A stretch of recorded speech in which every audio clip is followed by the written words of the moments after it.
Hello, my name is Colleen Holcomb and welcome back to the Eagle Forum YouTube channel. I'm here today with Schlafly, Cori, and we're going to discuss episode 8 of Mrs. America. This episode is entitled Houston, and it centers around two conventions: the International Women's Year, which was a taxpayer-funded extravaganza to try to rally support for the ERA, and a pro-family rally that was held. All the attendees had to pay their own way, and it was much better attended, but that's not what you see in this episode. And I'd love to get your take. What was your reaction to this episode as you watched? Well, this episode was very dark and really presents an ugly vision. I mean, what you see is Alice in Wonderland. This fictional character, Alice, goes down the rabbit hole and she finds a lot of ugly scenes. I think they're trying to present the feminist side as exciting and attractive, but I can't figure out why Alice is attracted to this side, because there's nothing attractive about it. I guess it's only because she's drugged up that she finds it attractive. That's right. Throughout the series, Alice has been seemingly Phyllis's best friend, a close associate. It's suggested that she's a neighbor who lives close by. She was the person who introduced Phyllis to the ERA, which isn't accurate, but and she's been a very close supporter all along. And when she gets elected as a delegate to International Women's Year, she ends up taking a drug-induced trip and it ends up becoming seduced by the feminist side. Well, maybe that's the only way you can be seduced by feminism is if you're on drugs and high. Yeah, well, it was really surprising. Once again, we see the Phyllis. We don't see Phyllis until the end of this show, but we see a lot of the Stop ERA advocates, and they're presented once again as being very judgmental. There's a scene that induces Alice to go take drugs and to start drinking. She's very excited to give a speech. She ends up getting demoted and not being able to give the speech she's been preparing to give because she gave an interview to the press and she was stumped by a question about polls. Again, I'll ask you, Anne, is any of that depiction accurate? It's all fictional, but I think it's worth talking about that poll question because it's glancingly referred to when you see on the TV screen Phyllis Schlafly being interviewed about that poll. And that poll was shocking. What happened was that the Roper organization asked a question: are you for women's rights or are you for Phyllis Schlafly? And when presented with such a poll question, my mother said, this poll is awful because I would answer the question, I'm in favor of women's rights. And then she ticked off all the rights of women that she was in favor of. And she said to try to make it sound as though I'm against women's rights is a false narrative.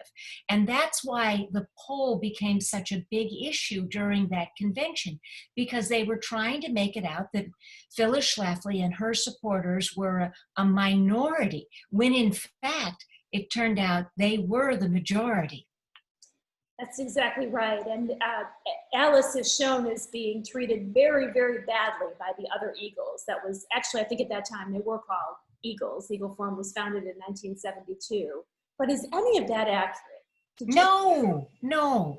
It's the ladies of Eagle Forum are gracious and never cutting like that.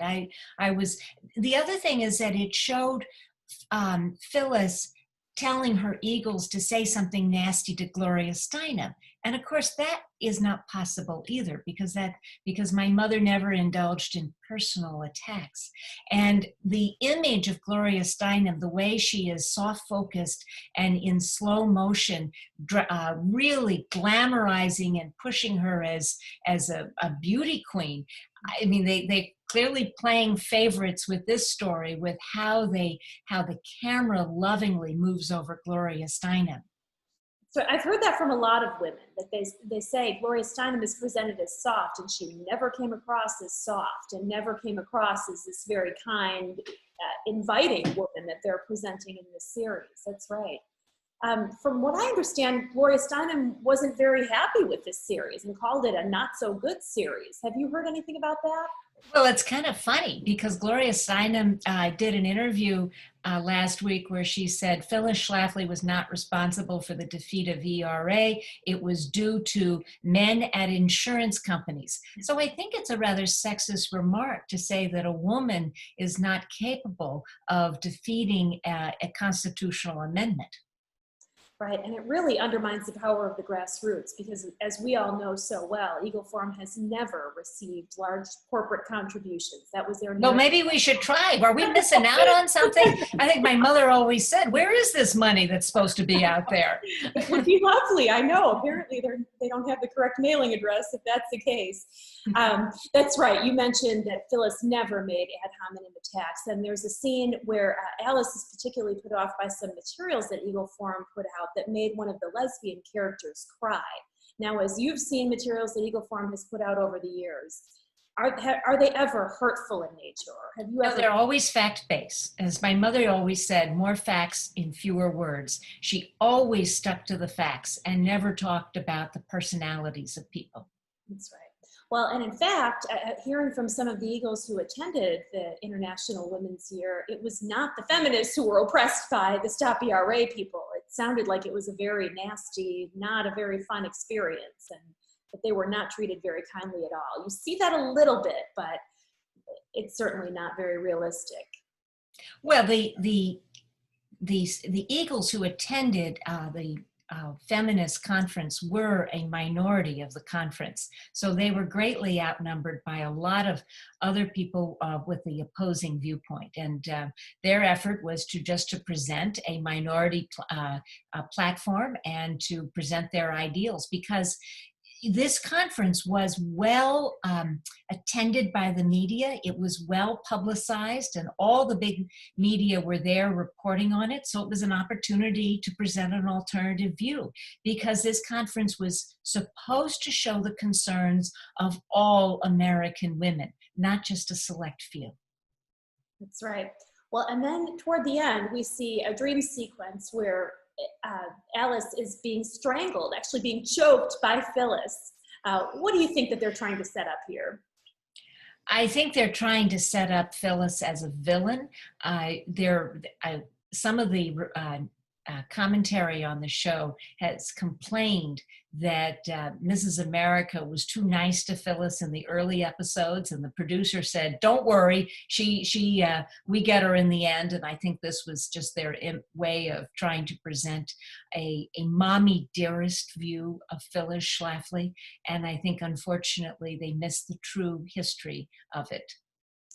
It really is a shame. A minute ago, you mentioned that the International Women's Year was very well attended by the media. How about the pro-family rally? We only see a little bit about that at the end, but what can you tell us about that rally that was also held in Houston?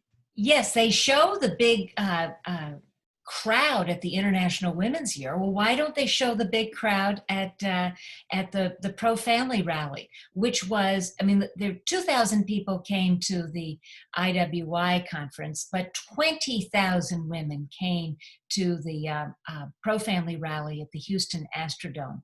And it was quite a production. All these women paid their own way. Busloads of women came from all across the country to attend this rally. Everybody who went there said it was an extraordinary experience of speeches, and it really was the start of the religious right and the pro-family movement, and the idea that we who are believers do get a voice at the table in politics, and our votes count. And I think they're not, because they didn't show anything from that rally, shows how much they are trying to diminish the viewpoints of conservative women. That's right, and we don't want to get too far ahead of ourselves, but in the next episode, Alice is shown saying, well, is it really true that we had more people than they did? She was questioning the numbers, but as I think you've mentioned before, the numbers don't lie. The media had to pay attention to this rally because it was so incredibly well attended. Is that accurate? It was very well attended, and we have the pictures to show it. I mean, we have up on our website, mrsamerica.org, clips from the rally, and you can see the enormous crowd that was there. And it was an extraordinary way of showing that the women at the International Women's Year did not represent all women, and were not interested in women who did not believe with their political agenda. And that is why ultimately this idea of the International Women's Year failed, because they wanted to exclude and not accept the opinions of women who disagreed with them. But it certainly was an Alice in Wonderland type of episode. And it's funny because I read recently that there was a woman who had a complete transformation after she attended the IWI conference. And her name was Eliza Pascal from Georgia.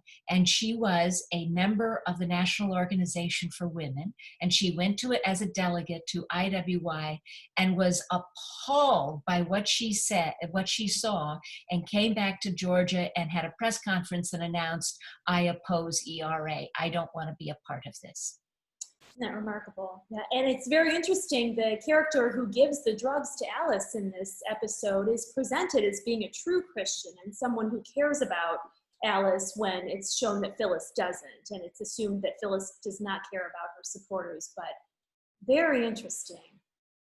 Well, they've got a false narrative that they're trying to push on, and I think they went too far in this episode in demonizing my mother, because the idea of her putting a hand on a throat and trying to strangle somebody, I guess that's supposed to be imagery for her stomping over other women, but as she climbs the ladder of success. But that misses all the women who were inspired and succeeded because of encouragement from Phyllis Schlafly. It's really a shame. A lot of missed opportunities to celebrate women's accomplishments. Well, Anne, thank you again for being with us. Please tune in as we focus on the conclusion next week for episode 9. Thank you again. You're welcome.